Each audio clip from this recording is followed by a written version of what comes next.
চেন্নাই গাইবান্ধায় ষষ্ঠ ধাপের দ্বিতীয় পর্যায়ে গাইবান্ধা ৩ উপজেলায় কিন্তু উপজেলা পরিষদ নির্বাচন অনুষ্ঠিত হচ্ছে।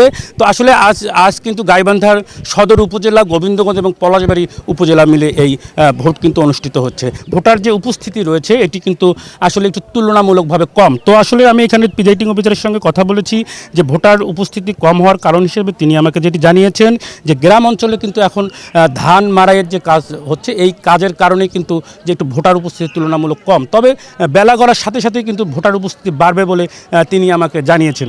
তো আপনাকে আরেকটি জিনিস বলে রাখি যে এই ৩ উপজেলা মিলে কিন্তু মোট ভোটার সংখ্যা রয়েছে 10,55,613 জন। এর মধ্যে পুরুষ ভোটার রয়েছেন 5,19,923 জন ও নারী ভোটার রয়েছে 5,35,675 জন তাদের ভোটাধিকার প্রয়োগ করবেন। তো আসলে এই ভোটকে স্বাভাবিক এবং নির্বিঘ্ন করার জন্য কিন্তু এখানে ব্যাপক পরিমাণ আইন শৃঙ্খলা বাহিনীর সদস্য মোতায়েন করা রয়েছে।